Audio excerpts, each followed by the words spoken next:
Chicas, chicos, ya estamos en la recta final de toda la obra del doctor Sigmund Freud. No sé si nos faltan 7 u 8 textos que ya no son tan extensos como los que ya hemos leído, nada más en el volumen número 23. El texto del día de hoy es Construcciones en el análisis, texto anterior al esquema del psicoanálisis, me parece que también anterior a análisis terminable e interminable, pero ordenado en este sentido por James Strachey. Ajá. Vamos a ver la nota introductoria, título en alemán, traducciones al castellano, este no lo había escuchado, Edgardo Bloom y Ludovico Rosenthal, un viejo conocido. Ajá.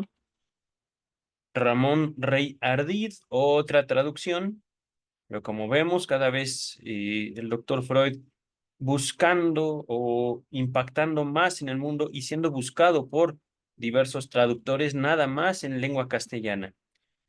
Ahorita dice James Strachey, el presente trabajo se publicó por primera vez en diciembre de 1937, aunque en las obras sobre la técnica analítica las construcciones recibieron mucho menos atención que las interpretaciones, como el propio Freud lo destaca, sus escritos contienen muchas referencias a aquellas.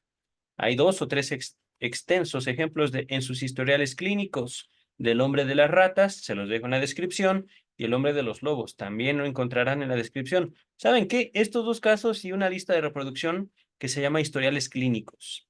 Creo que no solo trae los de Freud, sino también los de Brewer, de estudios sobre la histeria, pero ahorita regresamos al texto. Este último caso gira en su totalidad en torno de una construcción, pero el problema es tratado específicamente en la sección quinta o 5. Ajá. Por último, las construcciones cumplieron gran papel en el texto sobre la psicogénesis de un caso de homosexualidad femenina, en la descripción, como se pone de manifiesto en la sección primera. Ajá. Volumen 18. Ahorita dice o finaliza James Strachey. El artículo finaliza con el examen de una cuestión que interesaba mucho a Freud en esta época, el distingo entre lo que llamó la verdad histórica y la verdad material. No sé si esta sea una referencia a Marx, no lo sé. Vamos a ver. Ajá. Dice el doctor Sigmund Freud, un investigador muy meritorio a quien le estoy siempre agradecido por haber tratado con equidad al psicoanálisis en una época en que la mayoría de los otros no sentían el deber de hacerlo, manifestó cierta vez, a pesar de ello, una apreciación tan mortificante como injusta sobre nuestra técnica analítica. Dijo que cuando nosotros presentábamos a un paciente nuestras interpretaciones, procedíamos con él siguiendo el desacreditado principio de eh, cara, yo gano, eh, cruz, tú pierdes. Ajá. Es decir, yo siempre gano. Ajá. Es como un volado. Aquí en México lo conocemos un volado, tirar una moneda al aire y si sale, por ejemplo, águila, yo gano. Sol, tú pierdes. Ajá. Es decir, independientemente, yo gano. Ujú. Nota, perdón, asterisco. Si es cara, yo gano. Si es seca, miren, tú pierdes. Ajá. O sea, si él nos da su aquiescencia, todo es correcto. Pero si nos contradice, entonces no es más que un signo de su resistencia, y por lo tanto igualmente es correcto. Ajá. De esta manera siempre tenemos razón contra el pobre diablo inerme a quien analizamos, sin que importe su conducta frente a nuestras propuestas. Es decir, importa. Ahora bien, como es verdad que un no de nuestro paciente no nos mueve en general a resignar por desacertada nuestra interpretación, siempre semejante desenmascaramiento de nuestra técnica ha sido bienvenido por los opositores al análisis. Por eso vale la pena exponer en profundidad cómo solemos apreciar en el curso del tratamiento analítico el sí y el no del paciente, la expresión de su aquiescencia. Ahorita vemos qué es esto y de su contradicción. Antes de continuar, permítanme, aquiescencia creo que es De su, los creadores. de los creadores, su capacidad de ser, como su esencia. Pero vamos a ver, aquiescencia. Aquí está la definición de aquiescencia Ascenso, consentimiento. La expresión de su consentimiento. Ajá. Aprobación voluntaria, digámoslo así. Por cierto que en esta justificación ningún analista ejercitado aprenderá nada que ya no sepa. Nota número 1, dice el traductor. Se retoma aquí lo discutido en el texto. La negación está en la descripción, así como en un pasaje del historial clínico de Dora. Bueno, esto es parte de todos los historiales, ¿vale? Y en una nota agregada a dicho pasaje, véase también el historial del hombre de las ratas. Ok, gracias, Strachey. Dice el doctor Freud, el consabido propósito del trabajo analítico es mover al paciente para que vuelva a cancelar las represiones, entendidas en el sentido más lato, de su desarrollo temprano y las sustituya por unas reacciones como las que corresponderían a un estado de madurez psíquica. A tal fin, debe volver a recordar ciertas vivencias, así como las mociones de afecto, manifestaciones de emoción, ajá, por ellas provocadas, que están en el momento, que están por el momento olvidadas en él. Sabemos que sus síntomas e inhibiciones presentes son consecuencias de esas represiones. Vale decir, el sustituto de eso olvidado. ¿Qué clase de material nos ofrecen? Aprovechando las cuales podemos conducirlo al camino por el que ha de reconquistar los recuerdos perdidos. Son de muy diversa índole, jirones de esos recuerdos en sus sueños, en sí de incomparable valor, pero por regla general asaz desfigurados, es decir, muy desfigurados, por todos los factores que participan en la formación del sueño. Ocurrencias que él produce cuando se entrega a la asociación libre, de las que podemos nosotros entresacar unas alusiones a las vivencias reprimidas, retoños de las mociones de afecto sofocadas, así como de las reacciones contra estas. Por último, indicios de repeticiones de los afectos pertenecientes a lo reprimido en las acciones más importantes o ínfimas, pequeñitas, sin importancia aparente, del paciente, tanto dentro de la situación analítica como fuera de ella. Hemos hecho la experiencia de que la relación transferencial que se establece respecto del analista es particularmente apta para favorecer el retorno de tales vínculos afectivos. Con esta materia prima, por así llamarla, debemos nosotros producir lo deseado. ¿Pero qué es eso? Lo deseado por el analista, lo deseado por el paciente, lo deseado por la sociedad. ¿Qué es lo deseado? Ajá. Y lo deseado es una imagen confiable e íntegra en todas sus piezas esenciales de los años olvidados de la vida del paciente, es decir, ni una cosa ni la otra. Lo deseado es lo perdido.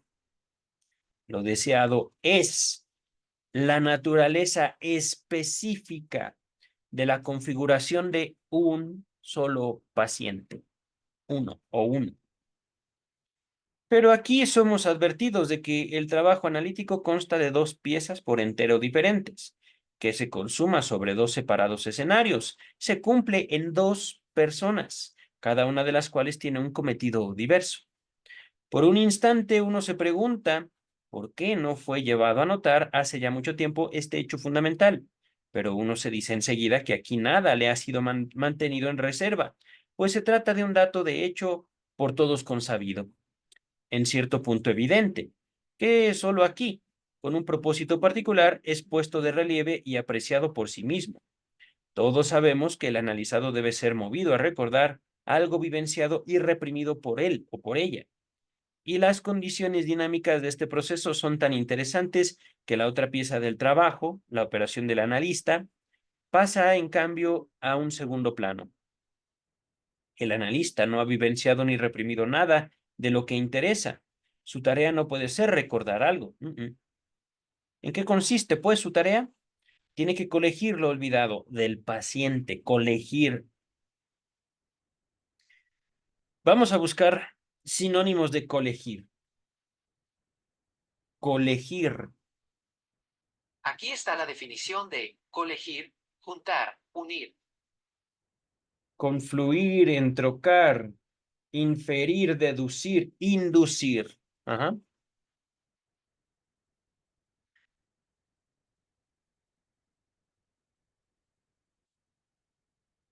que esto ha dejado tras sí, repito, tiene que colegir lo olvidado desde los indicios que esto ha dejado tras de sí, es decir, algo olvidado, también podemos decir reprimido, pero que no se va dejando, o mejor dicho, nos va dejando huellas, a veces muy sutiles, a veces muy obvias. Ajá. Mejor dicho, tiene que construirlo, dice Freud. Construir lo olvidado. Ajá. Como habrá el de comunicar sus construcciones al analizado, cuándo lo hará y con qué elucidaciones. He ahí lo que establece la conexión entre ambas piezas del trabajo analítico, entre su participación y la del analizado. Su trabajo de construcción o, si se prefiere, de reconstrucción, muestra vastas coincidencias con el del arqueólogo, que exhuma unos hogares o unos monumentos destruidos y sepultados. Ciertamente, es que miren, en esta acción el arqueólogo no se topa con el edificio tal cual estaba antes de ser enterrado, sino que está derruido, está modificado por el mismo paso del tiempo y las cosas que lo afectaron. Ajá. En verdad es idéntico a él, solo que el analista trabaja en mejores condiciones y dispone de más material auxiliar, porque su empeño se dirige a algo todavía vivo, no a un objeto destruido, y quizá por otra razón, además. Pero así como el arqueólogo, a partir de unos restos de muros que han quedado en pie, levanta las paredes, a partir de unas excavaciones en el suelo, determina el número y la posición de las columnas, a partir de unos restos ruinosos, reestablece los que otrora fueron adornos y pinturas murales. Del mismo modo procede el analista cuando extrae sus conclusiones a partir de unos jirones de recuerdo, unas asociaciones y unas exteriorizaciones activas del analizado, es decir, que las emite, que viven, que están ahí presentes y se hacen evidentes. Ajá. No son pasivas. Y es incuestionable el derecho de ambos a reconstruir mediante el completamiento, es decir, la deducción y ensambladura de los restos conservados. También muchas dificultades y fuentes de error son las mismas para los dos. Una de las tareas más peliagudas de la arqueología es, notoriamente, determinar la edad relativa de un hallazgo, si un objeto sale a la luz en cierto estrato. Ello a menudo no decide si pertenece a este o ha sido trasladado a esa profundidad por una posterior perturbación. Bien se colige el correspondiente de esta duda en las construcciones analíticas. Hemos dicho que el analista trabaja en condiciones más favorables que el arqueólogo porque dispone además de un material del cual las exhumaciones no pueden proporcionar correspondiente alguno.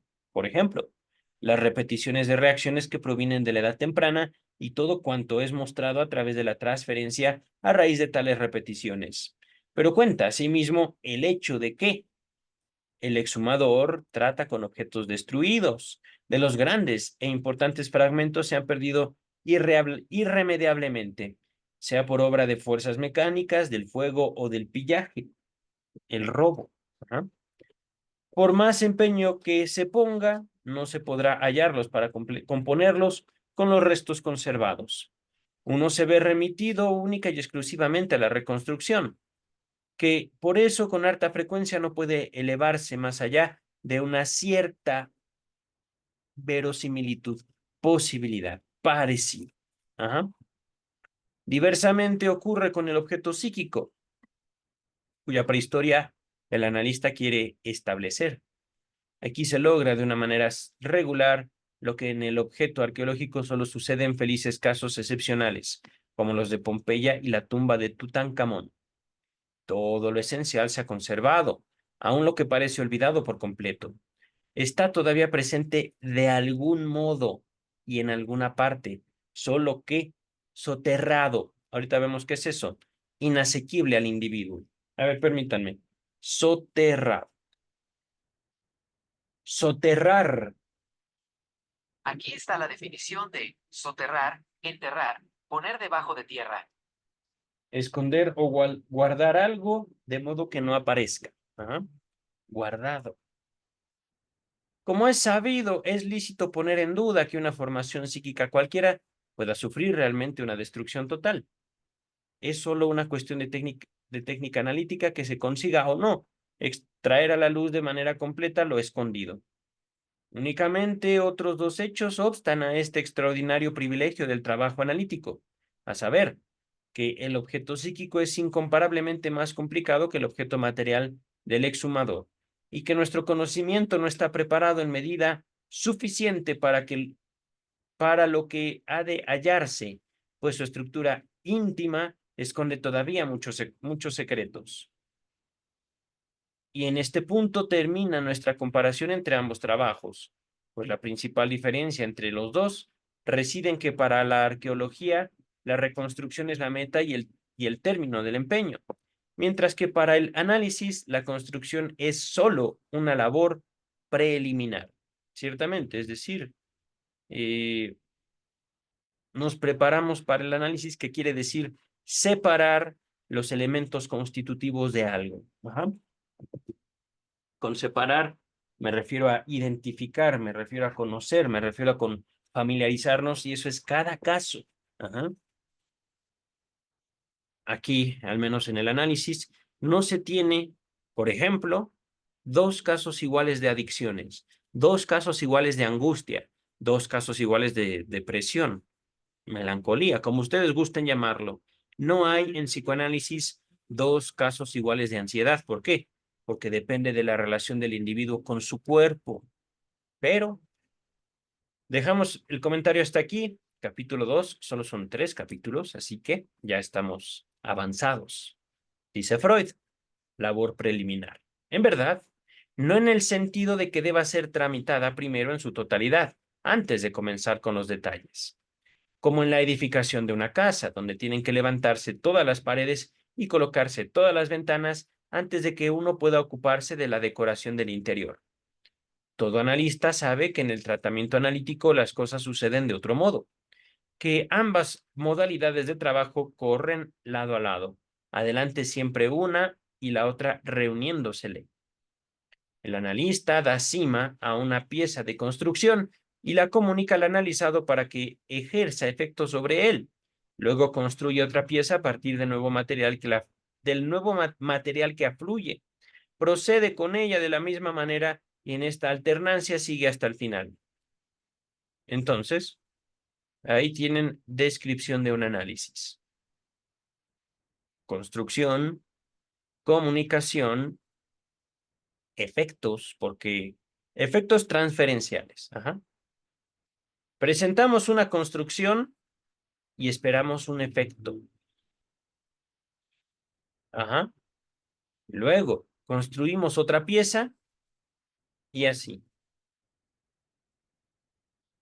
Recuerden, la síntesis no depende del analista. Síntesis. Análisis quiere decir descomposición. Síntesis, reunión. La síntesis es o son los efectos en el analizado. Ajá. Dice el texto. Si en las exposiciones de la técnica analítica se oye tan poco sobre construcciones, la razón de ello es que a cambio se habla de interpretaciones y su efecto. Entonces, importante, construcción no es interpretación. Interpretación es dar un sentido, insertar, y para esto me estoy valiendo de la interpretación de los sueños, insertar dentro de una concatenación lógica, seguir la línea de pensamiento que atraviesa el sueño. Ajá. Y puede ser una línea de pensamiento muy sencilla, muy fácil de ver, o muy compleja, muy distorsionada. ¿Depende del analista? No. ¿Depende del método? Tampoco. Depende básicamente de la resistencia del individuo, y no al análisis, sino más bien a que pueda recordar su propio sueño. Pero trabajar con la resistencia es relativamente sencillo en el momento en el que no nos valemos nada más de interpretaciones o de construcciones, sino de las dos. Ajá. Dice el texto. Pero yo opino que construcción es, con mucho, la designación más apropiada. Interpretación se refiere a lo que uno emprende con un elemento singular del material. una ocurrencia, una operación fallida, etc. Es construcción, en cambio, que el analizado se le presente una pieza de su prehistoria olvidada. Por ejemplo, de la siguiente manera. Usted hasta su año X se ha considerado único e irrestricto poseedor de su madre. Vino entonces un segundo hijo y con él una seria desilusión. La madre lo abandonó a usted por un tiempo y luego nunca volvió a consagrársele, a dedicársele con exclusividad. Sus sentimientos hacia la madre devinieron ambivalentes, es decir, te amo y te odio. Ajá. El padre ganó de nuevo un significado para usted. Excelente ejemplo, querido doctor. Y en nada de esto hay interpretación. Ajá. Podemos decir, esto es un ejemplo de deducción, no de recurrir a un carácter simbólico. Ajá. Les dejo la descripción la descripción. En la descripción de este video, la interpretación de los sueños. Ajá. En este ensayo, nuestra atención se dirige únicamente a ese trabajo preliminar de las construcciones. Entonces, se nos plantea, antes que cualquier otra, esta pregunta. ¿Qué garantías tenemos durante nuestro trabajo con las construcciones de que no andamos errados y ponemos en juego el éxito del tratamiento por defender una construcción incorrecta? Puede parecernos que esta pregunta no admitiría una respuesta universal, pero antes de pasar a elucidarlo, prestemos oídos a una consoladora noticia que nos da la experiencia analítica. Ella nos enseña que no produce daño alguno equivocarnos en alguna oportunidad y presentar al paciente una construcción incorrecta como la verdad histórica probable. Ajá.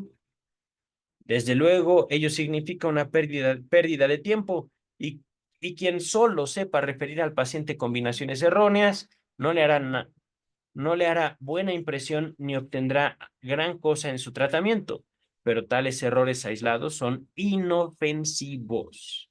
Pues sí, claro, los presentamos como hipótesis, básicamente. Ajá.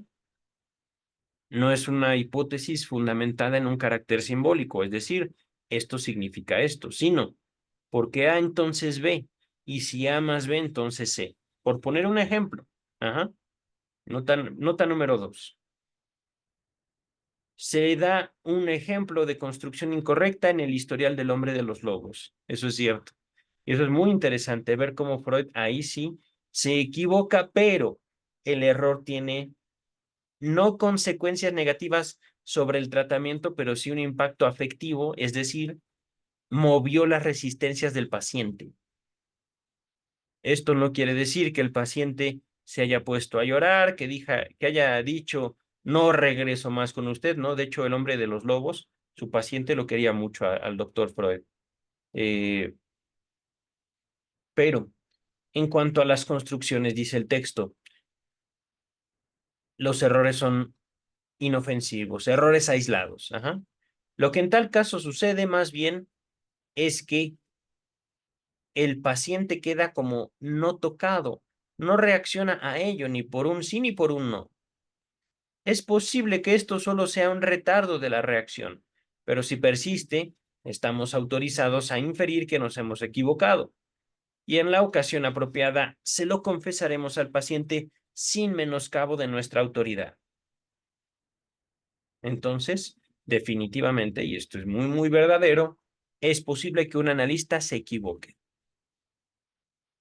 Aquí no estoy hablando de interpretación, aunque también es posible una interpretación errónea. De todos modos, las interpretaciones equivocadas, los simbolismos mal divisados, los simbolismos que no apuntan al cuerpo, antes que los simbolismos sociales, universales, tienen que ser, digamos, no tenidas tan en consideración, puesto que al fin y al cabo el paciente puede hablar y siente, correcto, falso, sabe. Poco a poco, digámoslo así, esos errores se convierten en material a través del cual podemos obtener la construcción adecuada.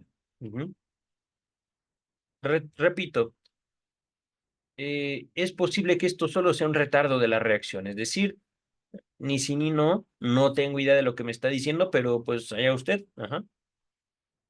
Estamos autorizados, en caso de que eso persista, a inferir que nos hemos equivocado y en la ocasión apropiada confesaremos al paciente sin menoscabo, sin problema de nuestra autoridad, sin que nuestra autoridad se disminuya. Ajá. Esa ocasión se presenta cuando sale a la luz material nuevo que permite una construcción mejor y de tal suerte rectifica el error. La construcción falsa cae fuera como si nunca hubiera sido hecha. Y en muchos casos se tiene la impresión, para decirlo con Polonio, de haber capturado uno de los esturiones de la verdad con ayuda del señuelo de la mentira. El peligro de descaminar al paciente por su gestión, apalabrándole cosas en las que uno cree, pero que él no habría admitido nunca, se ha exagerado sin duda por encima de toda medida. El analista tendría que haberse comportado muy incorrectamente para que pudiera incurrir en semejante torpeza.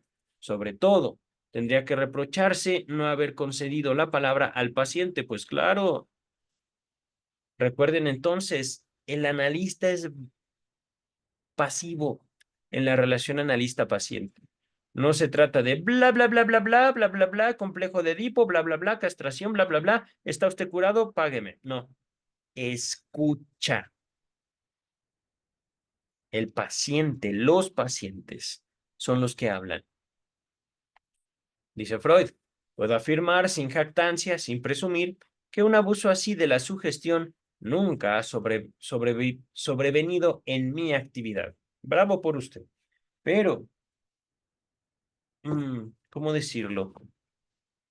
Hay algo, querido doctor Freud, que poco a poco lo he ido observando. No es tanto un problema ni con su técnica, ni con su método, ni con su teoría. Bueno, diría un tanto que la teoría sí. Y no es que sea una teoría equivocada. De hecho, criterio mío, opinión mía, la teoría psicoanalítica de la mente inconsciente es cierta, es verdadera, pero eso tiene un montón de implicaciones a nivel institucional, a nivel social, a nivel cultural y sin duda también a nivel mundial. Ahorita solo dejaré hasta aquí mi comentario para terminar el texto. Queridas, queridos, ya vamos más de la mitad. De lo que precede, lo anterior, surge ya que en modo alguno estamos inclinados a descuidar los indicios que derivan de la reacción del paciente a la comunicación de una de nuestras construcciones. Tratemos a fondo este punto. Es correcto que no aceptemos como de pleno valor un no del analizado, como tampoco otorgaremos validez a un sí. Es totalmente injustificado culparnos de reinterpretar en todos los casos su manifestación como una corroboración. En la realidad las cosas no son tan simples. No supongamos tan fácil la decisión. El sí directo del analizado es multívoco, es decir, tiene muchos orígenes, tiene muchas dimensiones. Puede en efecto indicar que reconoce la construcción oída como correcta, pero también puede carecer de significado o aún ser lo que podríamos llamar un hipócrita. Pues sí, pues resulta cómodo para su resistencia seguir escondiendo mediante la aquiescencia, es decir, sí, cierto, la aprobación, y así esconden la verdad no descubierta. Este sí, esta afirmación, solo posee valor cuando es seguido de corroboraciones indirectas, cuando el paciente produce, acoplados inmediatamente a su sí, nuevos recuerdos que complementan y amplían la construcción. Solo en este caso reconocemos al sí como la tramitación cabal del punto en cuestión. Permítanme. Nota 3. Véase observaciones sobre la teoría y la práctica de la interpretación de los sueños en la descripción de este video. Permítanme. Agüita, me está dando calor.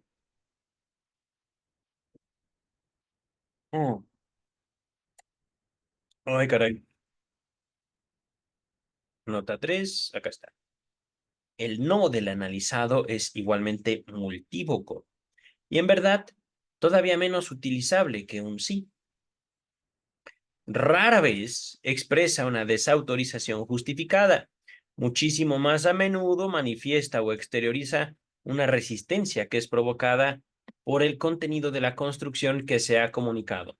pero que de igual manera puede provenir de otro factor de la situación analítica compleja. Por tanto, el no del paciente no prueba nada respecto de la justeza de la construcción,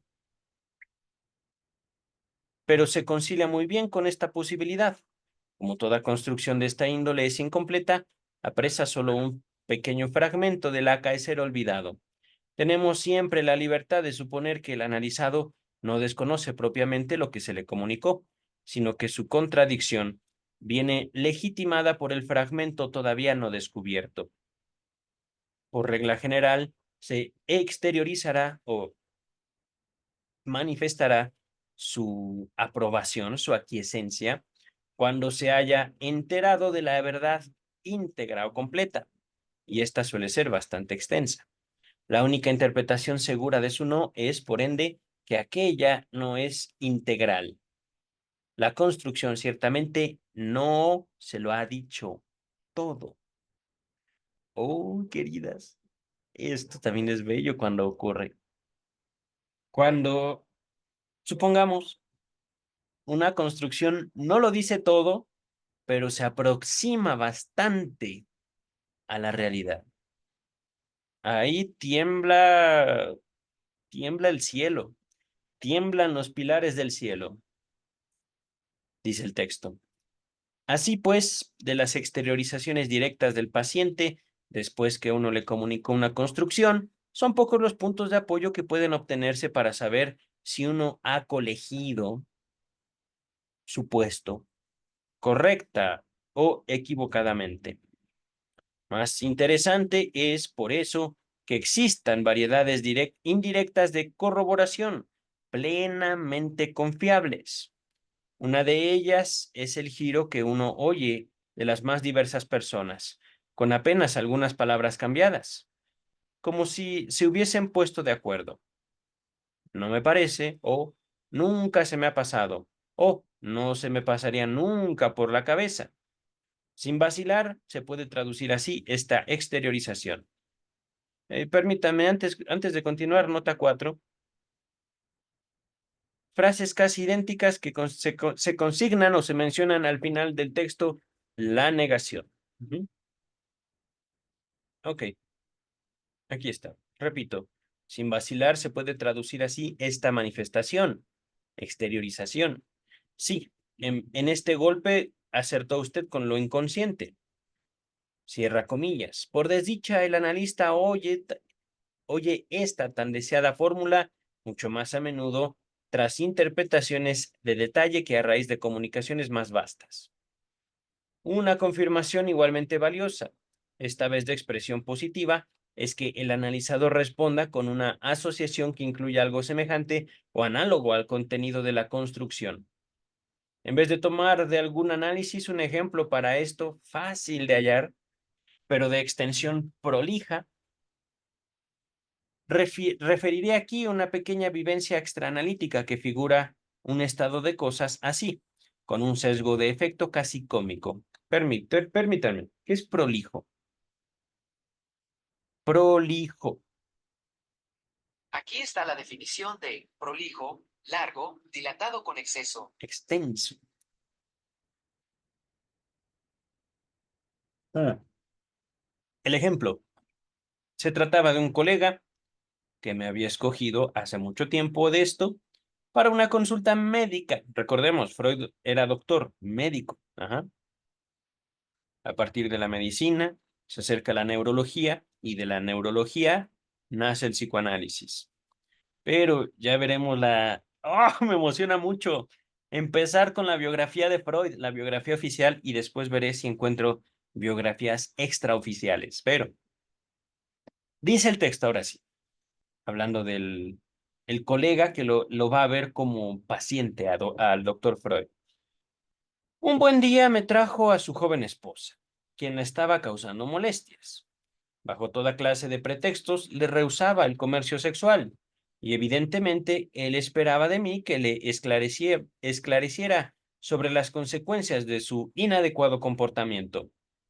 Condescendí, aprobé o estuve de acuerdo. y le expliqué que era probable que su rehusamiento al marido provocara lamentables perturbaciones a la salud de éste, o unas tentaciones que podrían llevar a la quiebra de su matrimonio. Estando en esto, él me interrumpió pronto para decirme, en el inglés en quien usted ha diagnosticado un tumor cerebral se ha muerto también. Es decir, el paciente, el coleguita, dijo, si yo no tengo sexo, me va a salir un tumor cerebral. Y yo no quiero eso. Eso no es así. Digo, a uno no le salen tumores cerebrales por no tener sexo.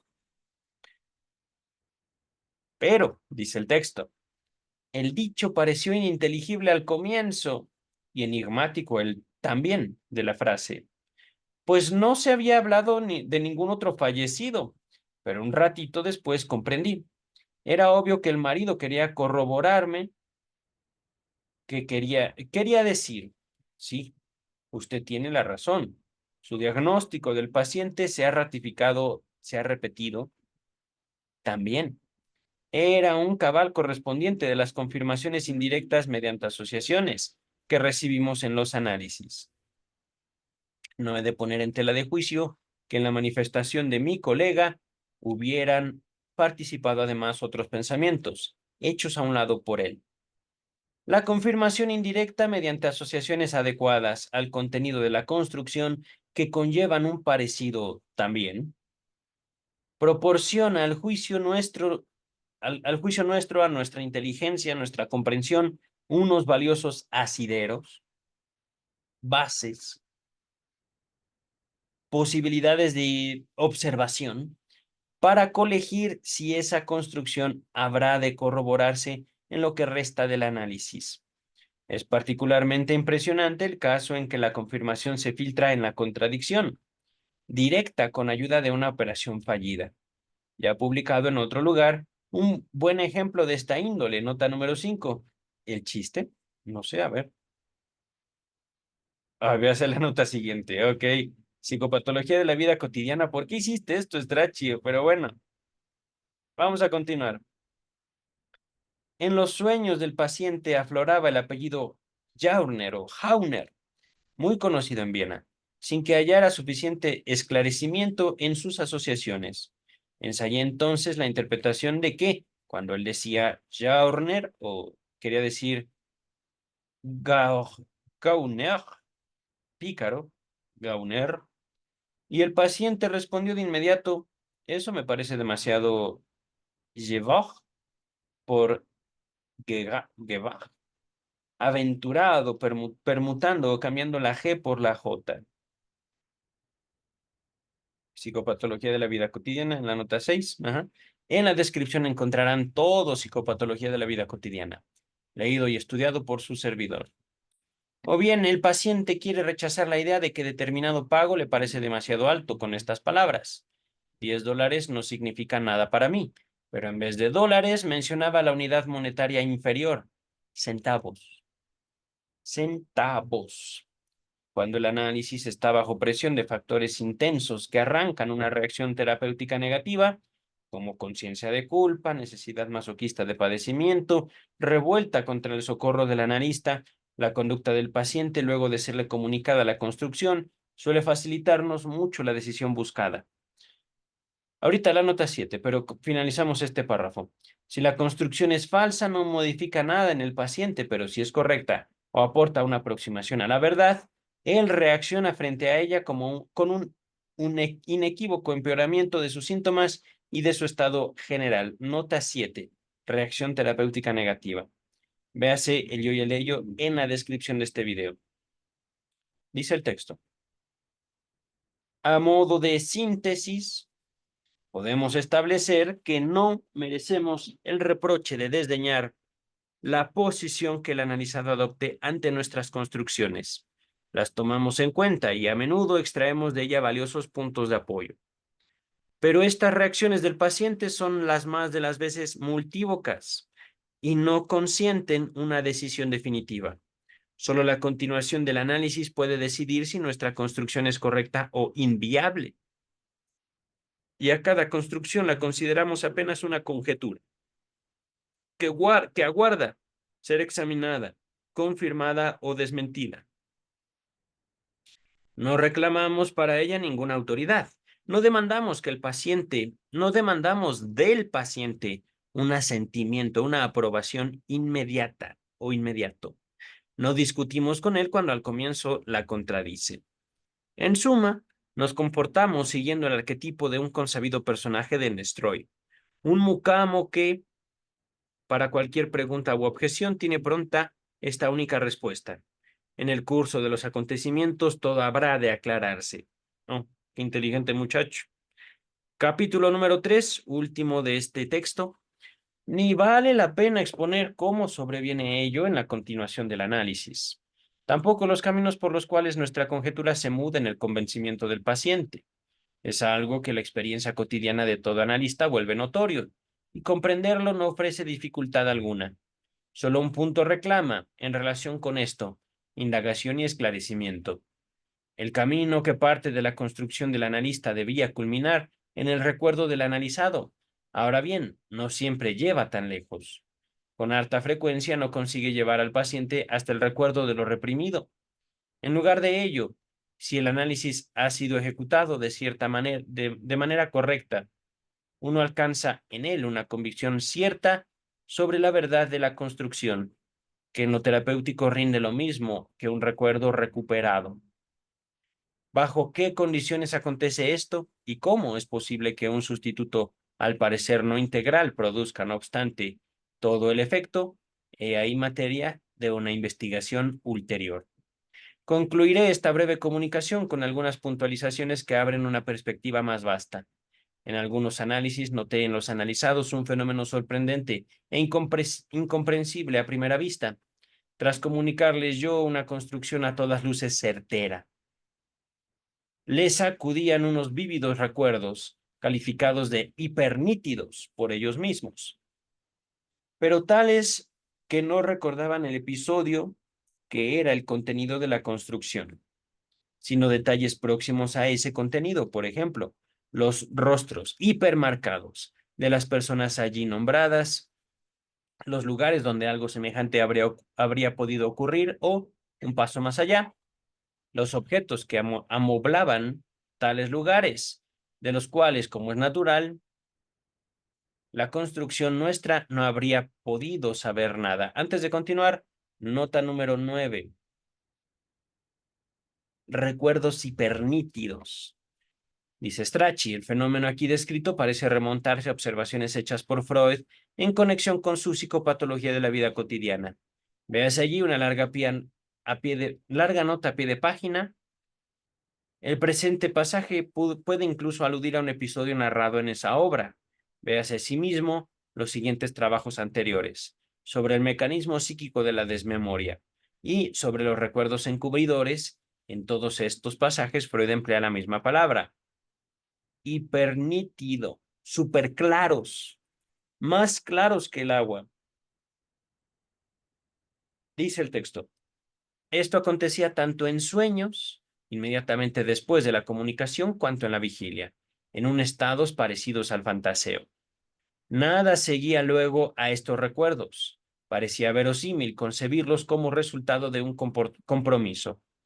La pulsión emergente, entre comillas, de lo reprimido, puesta en movimiento al comunicarse la construcción, había querido transportar hasta la conciencia aquellas sustantivas huellas némicas y una resistencia habría conseguido, no por cierto, atajar, detener el movimiento, pero sí desplazarlo o descentrarlo sobre objetos vecinos, circundantes. Habría sido posible llamar alucinaciones a estos recuerdos de haberse sumado a su nitidez la creencia en su actualidad, es decir, aquí, ahora, estoy viendo un elefante rosa o algo así. Ajá. Saludcita.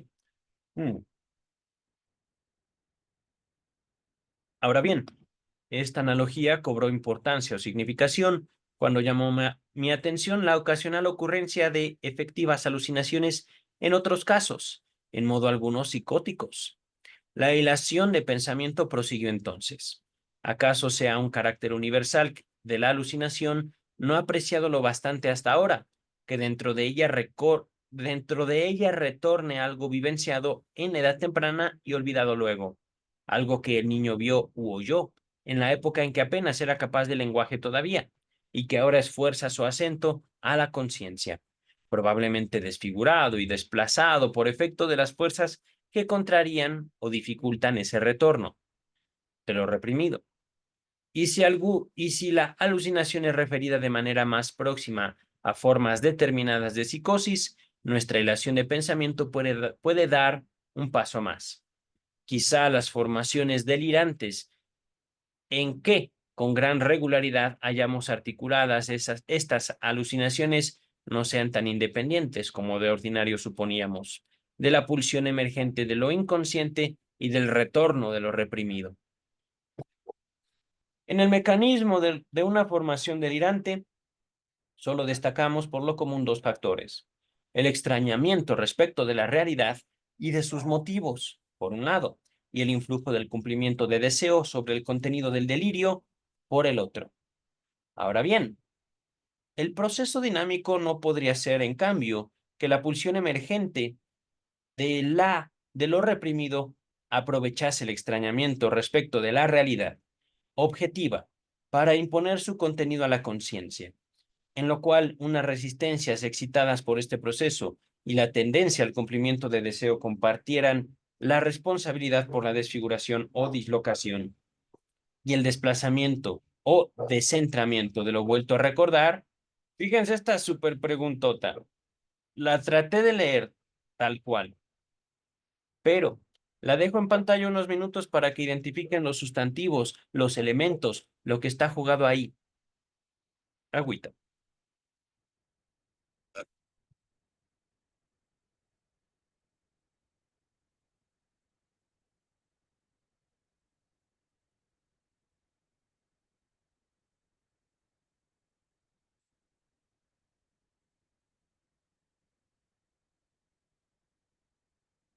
De hecho, me parece que son dos preguntas en una.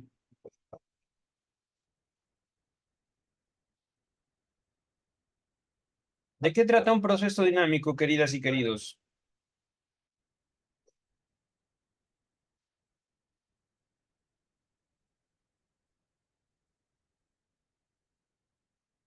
Dice el texto, y en efecto, este es el consabido mecanismo del sueño, que una antiquísima vislumbre ha equiparado al delirio. Un poco difícil aquí, doctor Freud. Si hablamos de proceso dinámico, hablamos de represión. Ajá. Extrañamiento de la realidad, influjo del cumplimiento de deseo. Ajá. La pulsión es el material del deseo. Ajá. Sin pulsión no hay deseo. Sin cuerpo no hay pulsión. La pulsión, repitámoslo casi como mantra, es el concepto fronterizo entre lo anímico, es decir, las emociones, los afectos, y lo somático, el cuerpo. La pulsión está en medio. Les dejo en la descripción pulsiones y destinos de pulsión y la represión. Ajá. Entonces, ¿cómo soñamos? ¿Cómo deliramos? O cómo deliramos, ¿cómo soñamos? Ajá. Vamos a continuar. Yo no creo que esta concepción del delirio sea nueva en todas sus partes, pero lo cierto es que desata un punto de vista que por lo corriente no es situado en el primer plano.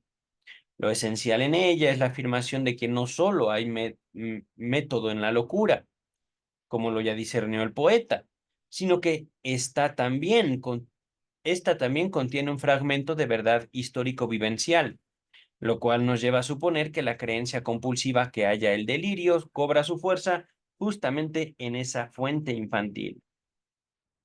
Hoy, para probar esta teoría, apenas dispongo de unas reminiscencias, residuos, no de impresiones frescas. Probablemente valga la pena ensayar el estudio de los correspondientes casos patológicos siguiendo las premisas aquí desarrolladas. y encaminar también, de acuerdo con ella, su tratamiento. Así se resignaría el valor, se resignaría el vano empeño por convencer al enfermo sobre el desvarío de su delirio, su contradicción con la realidad objetiva, y en cambio se hallaría en el reconocimiento de ese núcleo de verdad un suelo común sobre el cual pudiera desarrollarse el trabajo terapéutico. El trabajo consistiría en librar el fragmento de verdad histórico-vivencial de sus desfiguraciones y apuntalamientos en el presente real objetivo y resituarlo en los lugares del pasado a los que pertenecen. Es decir, básicamente, ubicar cuál es la naturaleza del trauma y atribuirla justamente a la condición infantil, buscar esa lógica. Ajá. Cuando digo condición infantil, no es porque tu papá te pegaba de chiquito, es que de chiquito, de pequeño, eras un demonio. Estuviste así de comerte al gato. Por ejemplo, ajá. Y claro, hablando de construcciones, las construcciones se presentan, queridas y queridos, es decir, A más B más C, ándele, ahí está. ¿Qué es eso? Pues no sé. Ah, bueno, vaya y pregunte a su familia. Y pueden llegar, ya que se abordó en el análisis, ya que esa situación no parece tan descabellada, tan peligrosa en un sentido afectivo, capaz de despertar afectos intensos. Entonces se puede empezar a hablar como preguntar, ¿qué hora es? ¿Te acuerdas por qué esto? Sí, esto y esto y esto. Ah, ok. Voy a hablar de eso con mi analista. Ajá. Dice el texto, en efecto, este traslado de la prehistoria olvidada al presente o a la expectativa del futuro es un suceso regular también en el neurótico. Harto a menudo, cuando un estado de angustia le hace prever que algo terrible sucederá, simplemente está bajo el influjo de un recuerdo reprimido que querría acudir a la conciencia y no puede devenir consciente. El recuerdo de que ocurrió efectivamente algo terrible en aquel tiempo. Opino que tales empeños son psicóticos. Perdón. Opino que tales empeños con psicóticos habrán de enseñarnos mucho de valioso, aunque el éxito terapéutico les sea denegado. Yo no sé que, yo sé que no es encomiable tratar de pasada, como aquí hemos hecho, un tema tan importante, pero es que me ha seducido una analogía. Oh. Las formaciones delirantes de los enfermos me parecen como unos equivalentes de las construcciones que nosotros edificamos en los tratamientos analíticos. Repito, delirio de los pacientes, equivalente a las construcciones que nosotros edificamos. Ajá. Es decir, son similares. Unos intentos de explicar y de restaurar. Justamente el delirio es el intento del paciente de apropiarse de lo reprimido, de lo olvidado. Y en cambio, la construcción es el análisis lógico, la síntesis lógica, separación y unión, lógico todo esto, de los elementos que nos ha presentado el analizante a lo largo de un sueño, una idea, un lapsus, etcétera, etcétera, etcétera. Ajá.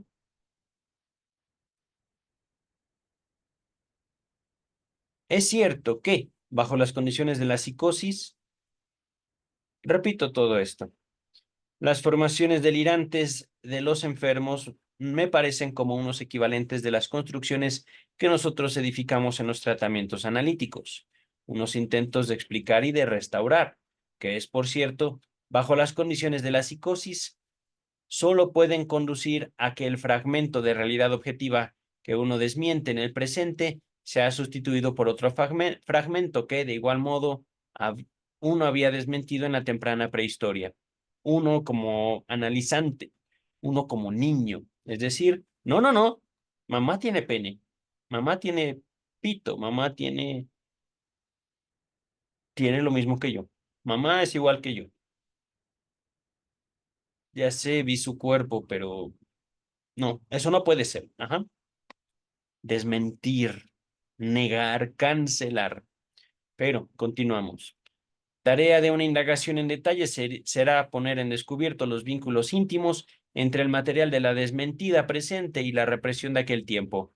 Ahorita puse solo un ejemplo de desmentida. Hay infinitos. Ajá. Dice el texto. Así como nuestra construcción produce su efecto por restituir un fragmento de la biografía o historia objetiva de vida del pasado, así también el delirio debe su fuerza de convicción a la parte de verdad histórica vivencial que pone en el lugar de la realidad rechazada. De tal suerte, también al delirio se aplicará el acerto que yo hace tiempo he declarado exclusivamente para la histeria, a saber, que el enfermo padece por sus reminiscencias. Esto es de estudios sobre la histeria. Chachán. Bueno, la comunicación preliminar forma parte de los estudios sobre la histeria. Se le conoce a estudios sobre la histeria a todo el volumen 2. Ajá. Incluyen también los historiales clínicos. Finalizamos este texto con lo que sigue. Tampoco en aquella época esa breve fórmula, en estudios sobre la histeria, esa breve fórmula pretendía poner en tela de juicio la complicada causación de la enfermedad, ni excluir el efecto de tantísimos otros factores. Si uno toma a la humanidad como un todo y la pone en el lugar del individuo humano aislado, haya que también ella ha desarrollado formaciones delirantes, inaccesibles a la crítica lógica y que contradicen la realidad efectiva. Sí, no obstante, han podido exteriorizar un poder tan extraordinario sobre los hombres, la indagación lleva a la misma conclusión que en el caso del individuo. Deben su poder a su peso de verdad histórico-vivencial, que ellas han recogido de la represión de épocas primordiales olvidadas. Nota número 11. Dice el traductor, el tema de estos últimos párrafos, la verdad histórica, ocupaba mucho del pensamiento de Freud en este periodo. Y lo aquí expuesto es su primer examen extenso sobre el tema. Se hallará una lista completa de referencias en una nota de la sección de Moisés y la religión monoteísta en que se trataba dicha cuestión.